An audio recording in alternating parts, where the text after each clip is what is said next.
What's up, readers? Happy Saturday. We're going to do an update here on F, which I've been tracking fairly closely. Um, and shorter term is not great, but let's see. Let's dive in. So let's do a quick little recap.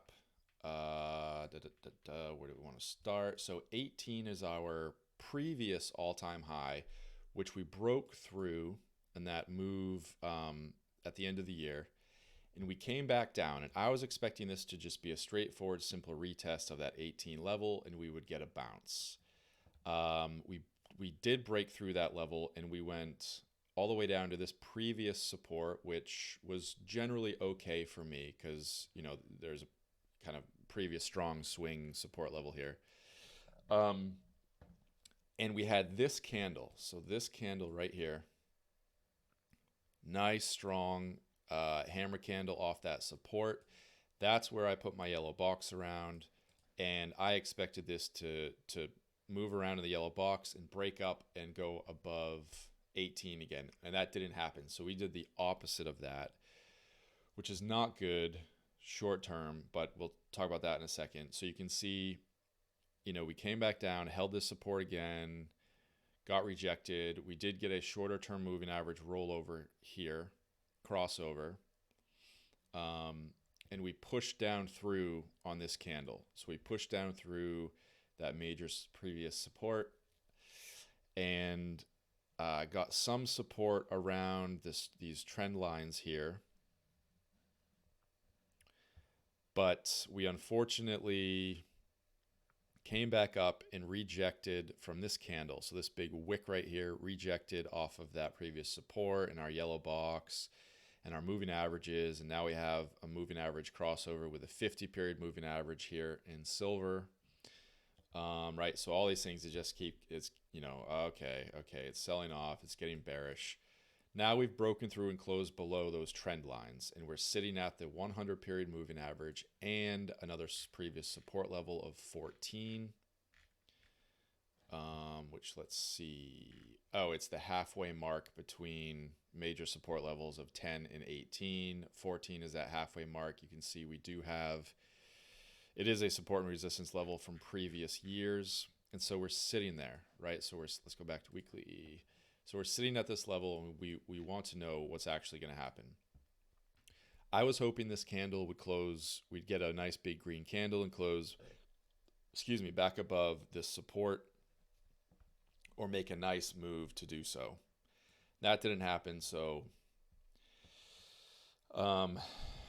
we potentially have further downside here. We are at support and 100-period weekly moving average, so we want to see if that holds. If it doesn't hold, we're going to go down into the lower teens and potentially all the way down to this 200 weekly moving average. So, we're kind of at a big decision point here. Now, I was going to take a hit and sell and take a loss and just try to get back in. But this episode, episode 88, the guys convinced me that I should just hold it as a stock and dollar cost average down. So I'm going to be watching to see if this breaks even further down into the lower teens, and I'm going to dollar cost average down. So that's what I'm going to do. But I think Joe Larson said he thought that Ford could go to 13. I think it's actually lower than that. I think it's at least this level here, which is a longer term Fibonacci level.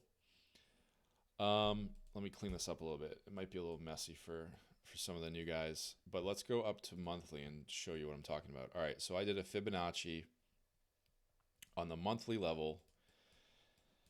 So monthly level, you can see that it's kind of clean. It's kind of clean and clear. If you're a 90s kid, clean and clear. What's happening, right? So we had this big move up, and now we need to sell off. And you can see we're sitting at that 14 support, right? This 14 support level. If that doesn't hold, you can see immediately where it's going to want to go, which is these moving averages right here. and this Fibonacci at the monthly level, which can be a little, monthly level is so high that it can sometimes be, let's say an estimation. But this is what my eyes tell me looking at the chart, because we have all these moving averages here, and we have our 61% fib here. So if the 14 support doesn't hold, and actually that looks like it's probably 50% Fibonacci. So let's see. Okay. Yeah. Well, okay. Would have been nice if we closed above the 50, but 50% Fibonacci, but okay, whatever. So if this doesn't hold at 14, it's going to go down to here, which is, let's say 11 to 1250. Okay, so that's dollar cost average, potential dollar cost average zone. If the market gets real funny, this could be a full retest of this 10 level, right? Because we broke that 10 and we didn't retest that 10. Might be some liquidity there, could spike to 10 and bounce up into our levels we're talking about here. So that's one option. So you could put a buy limit. You could put a buy order at 10, or maybe like do like 10.05, 10.10, just in case you're out doing something and the market just spits down and you get a wick down here at 10. You get a long wick and you've hit that long wick. I might actually do that myself. Okay, so that's an update on Ford, guys. Not great, but I have been convinced by the guys. It's a dollar cost average situation. This is a good, I'm convinced, from how he has said, it's got a decent future. It's a decent, company to put your money in a potential recession, I guess. So that's what I'm going to do. I'm going to dollar cost average down. All right, guys, that's an update on Ford. Go do the YouTube thing. Show me some support. I want to try to get my subscriber numbers up. If you're not subscribed, please subscribe. Chart Daddies on Twitter, Cash Daddies on Twitter, and have a good rest of the day. Peace.